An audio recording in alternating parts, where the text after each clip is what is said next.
Kadian, welcome back to all of you at this platform, English Mantra 1. My dear friends, आपको याद होगा last class में हमने discuss किया था IBPS PO मेंस, जिसके आपने 15 क्वेश्चंस कंप्लीट किए थे. तो आज उसी पॉइंट को हम कंटिन्यू करने वाले हैं और डिस्कस करेंगे how to get good score in IBPS PO mains. तो मैं आपको बताना चाहता हूं कि एग्ज़ाम के अंदर जो आपको फेस करना है उसी चीज़ की आपको आज के टाइम में प्रैक्टिस करनी है. अगर मैं ये कहूँ कि ग्रामर को याद नहीं करना तो अप्लाई करना है, तो यही एक मेन पॉइंट है आपका. अगर कोई एब्रा का डाबरा कोई है, कोई आबरा का डाबरा है, कोई जादू मंत्र है, कोई तंत्र है इंग्लिश को सीखने का, तो एक ही है माय डियर, रीडिंग. जितना सेंटेंसेस को जोड़ेंगे, रीड करेंगे तो कंसेप्ट क्लियर हो जाएगा. चलिए माय डियर, टाइम वेस्ट नहीं करना, तो आगे टॉपिक को कंटिन्यू करते हैं. ओके, चलिए क्वेश्चन देखते हैं 16 to 18. देखिएगा पीछे आप.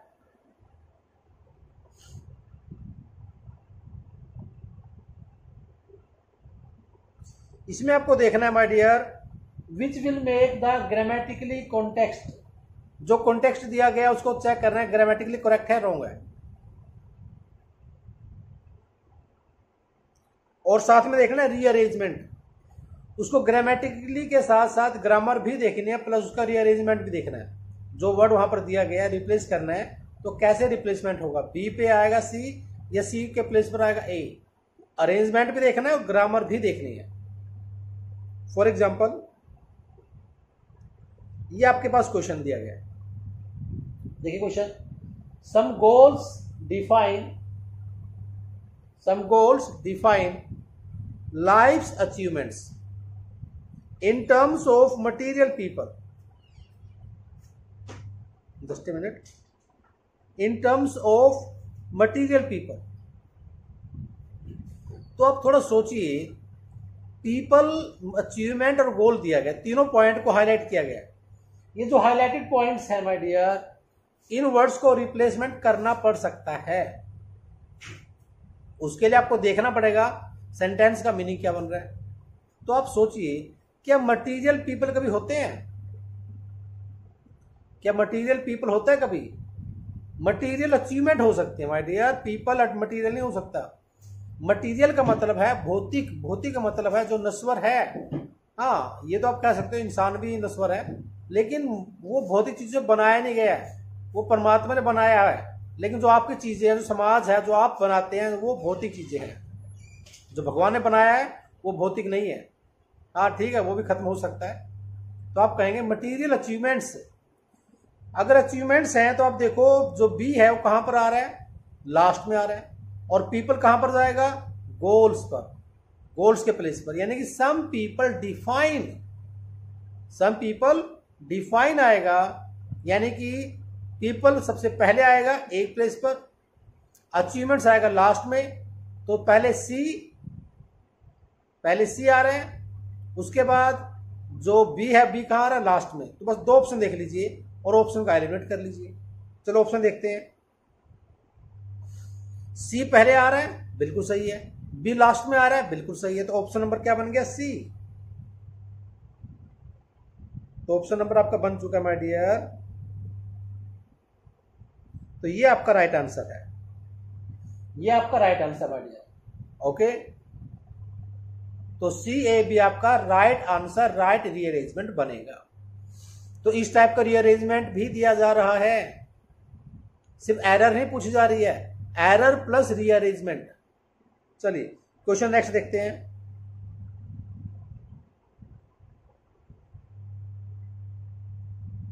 क्वेश्चन नंबर 17 यहां पर मैंने एक्सप्लेन किया, देख लीजिएगा बाद में.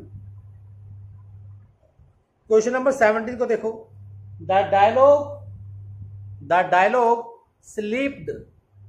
क्या डायलॉग स्लिप होता है? शायद हो सकता है हमारी जो बातें हैं वो शायद स्लिप हो जाए.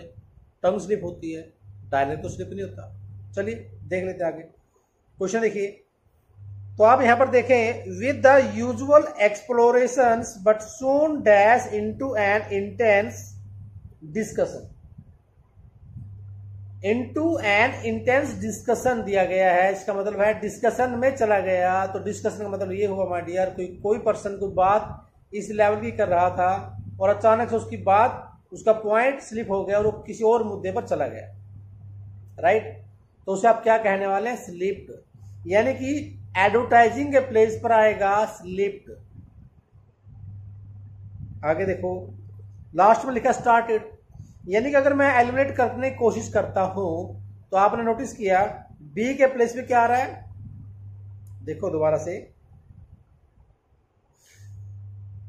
एडवर्टाइजिंग के प्लेस पे क्या आ रहा है, स्लिप आ रहा है। स्लिप कहां पर आ रहा है, बी प्लेस पर आ रहा है। अगर ऑप्शन देखो, ऑप्शन के अकॉर्डिंग चेक करो, चारों ऑप्शन के अंदर बीच में बी दिया गया है, बीच में बी होना चाहिए। कहां पर दिया गया है, सिर्फ एक ऑप्शन है माय डियर, तो वो ऑप्शन है आपके पास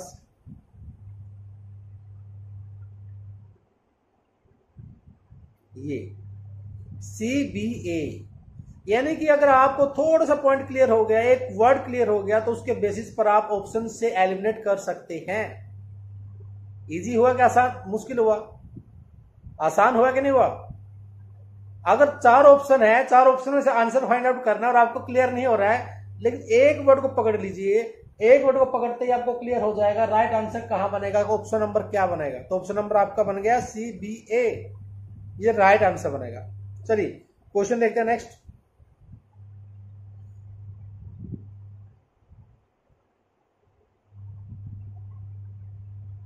नेक्स्ट क्वेश्चन देखिएगा, यहां पर एक्सप्लेनेशन दी गई है, आप इसको देखते रहिएगा बाद में।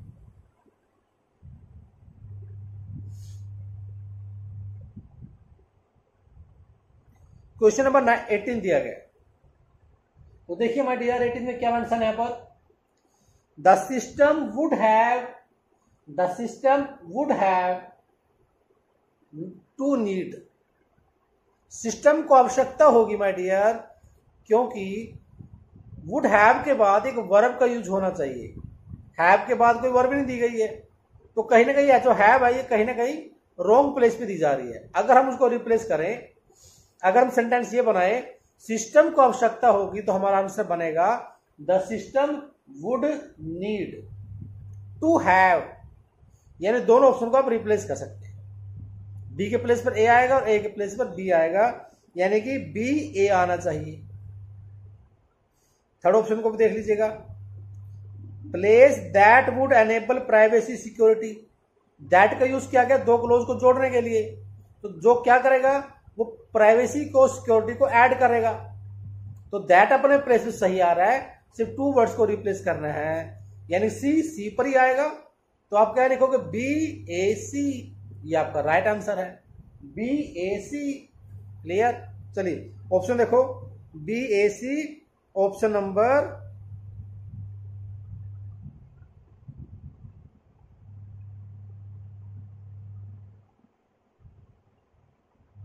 आंसर क्या बन गया आपके पास, BAC। देखो BAC बना नहीं बना, तो आंसर राइट हुआ। चलिए क्वेश्चन नंबर नेक्स्ट देखेगा, यहां पर एक्सप्लेनेशन दी गई है, आराम से वीडियो को पॉज करके देखिएगा, समझिएगा इसमें क्या एक्सप्लेनेशन दी गई है। तो पॉइंट मैं डिस्कस करता हूं कम टाइम के अंदर, क्योंकि माय डियर वीडियो लेंथी हो जाएगी। क्वेश्चन नंबर 19 to 20 दो क्वेश्चन दिए गए हैं। A sentence with one blank is given indicating that something has been omitted। एक सेंटेंस दिया गया है जिसके अंदर से एक डैश बना दिया गया है, एक वर्ड को ओमिट कर दिया गया है, तो आपको देखना उस वर्ड के प्लेस में क्या आएगा। फॉर एग्जाम्पल सेंटेंस देखो, क्वेश्चन लिखा हुआ है, courage means to keep working a dash relationship. Courage का जो मीनिंग है, देखो दोबारा से, courage means to keep working, जो साहस है वो कहता है किसी संबंध पर काम करते रहना, किसी संबंध को जोड़े रखना। आगे देखिए, to continue seeking solutions, solutions को ढूंढना कंटिन्यू रखना। क्या ढूंढना कंटिन्यू रखना है, सॉल्यूशंस को ढूंढना कंटिन्यू रखना। टू डिफिकल्ट प्रॉब्लम्स के लिए सॉल्यूशंस को ढूंढना, एंड टू स्टे डैश, तो उसके लिए आपको क्या करना होगा, क्या रहना पड़ेगा, आपको फोकस रहना पड़ेगा, आपको पॉइंट में फोकस रहना पड़ेगा। तो ऑप्शन देखो क्या लिखा हुआ है। पहला ऑप्शन दिया composed, second option aligned. Align का मतलब होता है लाइन अप करना, अलाइंड मीन्स लाइन अप करना, कंपोज्ड मतलब शांत, बिल्कुल शांत स्वभाव का व्यक्ति। आप मुझे मार रहे हैं तो शांति शांति प्यार, ऐसा व्यक्ति। स्टेगनेंट का मतलब होता है रुका हुआ व्यक्ति, रुकी हुई कोई चीज जो जिसने काम करना बंद कर दिया है। तो स्टेगनेंट का यूज किया जाए व्यक्ति के लिए तो बीमार व्यक्ति कह सकते हो आप। तो लास्ट ऑप्शन दिया काम, तो काम और कंपोज दोनों का मतलब एक ही हुआ माय डियर, शांत। तो इन दो का यूज तो होगा ही नहीं, आउट कर दीजिए। नेक्स्ट क्या कहा जा रहा है, प्रॉब्लम्स को शॉर्ट आउट करने के लिए, सॉल्यूशंस को ढूंढने के लिए, संबंध को बनाए रखने के लिए जरूरी है केंद्रित होना, फोकस होना, न कि स्टेगनेंट होना, रुकना भी नहीं है, न कि शांत रहना, शांत रहने से भी कोई संबंध चलने वाला नहीं है। आप कह सकते हो कि संबंध में, रिलेशनशिप में शांति जरूरी है, लेकिन प्रॉब्लम्स को फाइंड आउट करना है, प्रॉब्लम का सॉल्यूशन फाइंड आउट करना है, तो उस केस में आप क्या करोगे, क्या करने वाले हो, फोकस रखना पड़ेगा कि मेरी प्रॉब्लम कहां पर है, उसका आंसर कहां से निकलेगा, है ना। तो right answer will be here stay focused.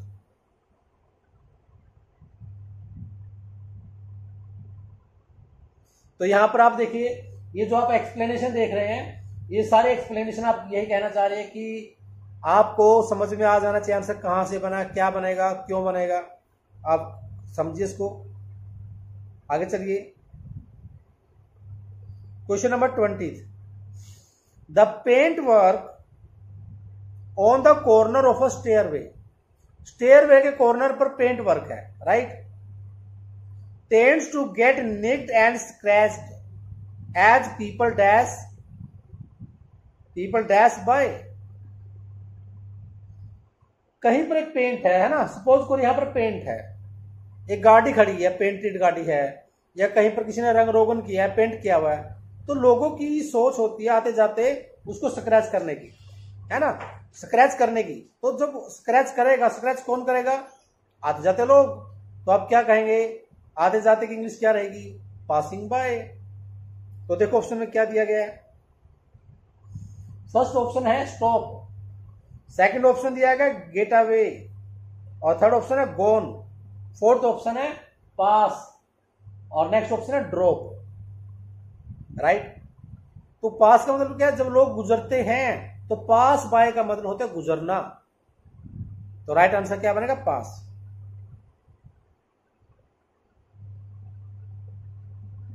Right answer will be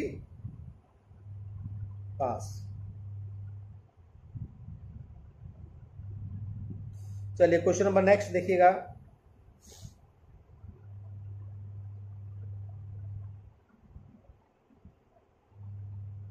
ये माय डियर आपका पैसेज दिया गया है 21 to 27 आपका पैसेज है, कॉम्प्रिहेंशन है, जिसका एक ही तरीका माय डियर, रीडिंग के बेसिस पर आप क्वेश्चन का आंसर फाइंड आउट कर सकते हैं। तो आप क्वेश्चन को समझिए और उसके बेसिस पर आंसर निकालिए। मैं आपको ये क्वेश्चन तो यहाँ पर सोल्व नहीं कर सकता क्योंकि वीडियो लेंथी हो जाएगी। हाँ, एक पॉइंट मैं आपको समझा सकता हूं माय डियर, देखिएगा।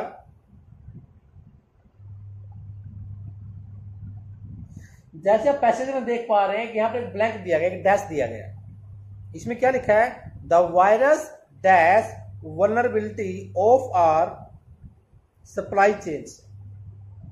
अभी जैसे आप एग्जांपल लेकर चलिए, अभी आपके 20 के अंदर कोरोना आया, तो कोरोना ने ये एक्सपोज कर दिया कि हमारे अंदर, हमारे समाज के अंदर, हमारा जो हॉस्पिटल है, हॉस्पिटल के अंदर हमारी यूनिवर्सिटीज हैं, यहां पर कमी है। कहीं ना कहीं जो हमें रिसर्च करनी चाहिए थी, वो रिसर्च अभी तक पूरी नहीं हुई है। हम कहीं ना कहीं एक लैक ऑफ नॉलेज की बात कर रहे हैं। तो ये कौन दिखा रहा है, ये एक वायरस ने दिखा दिया हमारी कमजोरी। तो वल्नरेबिलिटी का मतलब है वीकनेस, फ्रेलिटी, कमजोरी। तो यहां पर यूज किसका किया जा रहा है, दिखाना, तो दिखाने के लिए यहाँ पर एक राइट ऑप्शन बन जाएगा माय डियर एक्सपोज्ड।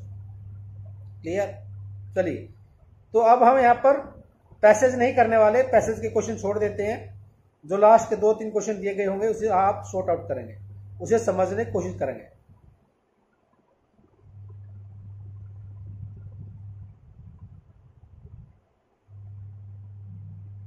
क्योंकि ना ग्रामेटिकल पॉइंट को हम समझ सकते हैं माय डियर, पैसेज के लिए आपको बहुत लंबा टाइम चाहिएगा। चलिए क्वेश्चन नंबर, हाँ ये वर्ड आ गया आपके पास जो मैंने अभी बताया था आपको। वल्नरेबिलिटी का मतलब क्या होता है? कमजोरी, वीकनेस। तो इसने इसी का सिमिलर पूछा हुआ है यहाँ पर, तो इसका आंसर क्या बन गया था? इनससेप्टिबल, यानी कि सस्पेक्ट, जहां पर शक होने की पॉसिबिलिटी है, जो अफेक्टेड होने की पॉसिबिलिटी रखता है। आप कह सकते हैं लाइकली टू बी अफेक्टेड, जिसकी पॉसिबिलिटी है कि वो अफेक्ट हो सकता है। राइट। तो कौन अफेक्ट हो सकता है? कमजोर व्यक्ति, जिसका इम्यून सिस्टम कमजोर है, उसका अफेक्ट होने की पॉसिबिलिटी ज्यादा है।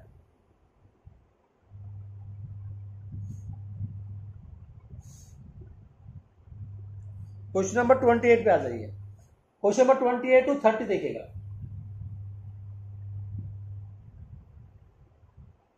यहां पर 2 स्टेटमेंट दी गई है जो आपने with the help of connector connect करने की कोशिश करनी है।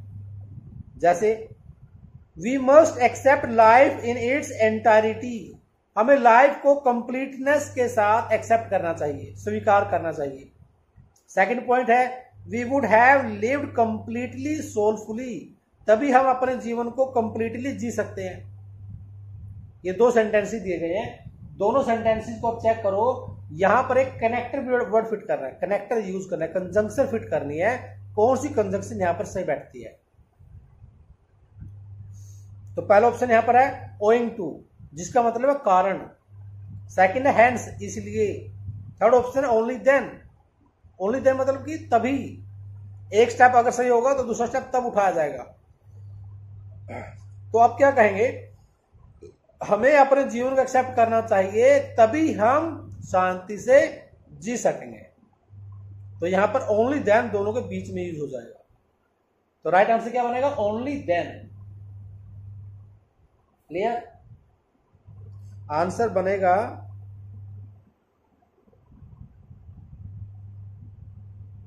Only then.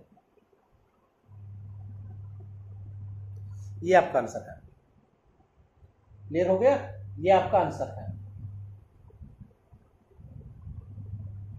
चलिए क्वेश्चन नंबर नेक्स्ट देखिएगा। तो देखो यहां पर लिखा हुआ है ओनली देन आपका राइट आंसर है। 29 this was lower than what it did the first 9 months, ये बहुत लोअर था जो आपने F120 के अंदर किया। सेकंड पॉइंट दिया है इन द 9 months के अंदर December in the 9 months to 31 December the bank has recovered delinquent loans। delinquent का मतलब होता है माय डियर जो इलीगल हैं, इलीगल लोन्स को लिया, रिकवर किया। जो लोन टाइम पर पे नहीं हुए, टाइम पर दिए नहीं गए, कर्ज उतारा नहीं गया, उन लोन्स को रिकवर किया गया ऑफ ₹3,523 करोड़। इन 2 पॉइंट को आपको ऐड करना है। तो पहला पॉइंट है ओइंग टू, हैंड्स का मतलब इसलिए, बिकॉज का मतलब के कारण। तो ओइंग टू और बिकॉज का ऑफ का यूज तो होगा ही नहीं। ऑप्शन क्या बचा आपके पास? एक हैंड्स और हाउएवर। तो अगर मैं हैंड्स की बात करता हूं, हैंड्स का मतलब इसलिए, और हाउएवर का मतलब फिर भी। तो आप ये कहेंगे फिर भी बैंकों ने इतना लोन रिकवर किया। तो यहां पर राइट आंसर क्या बनेगा? हाउएवर। देखो आप यहां पर देखेंगे लिखा हुआ है हाउएवर शुड बी यूज्ड, तो राइट आंसर बन जाएगा आपका हाउएवर।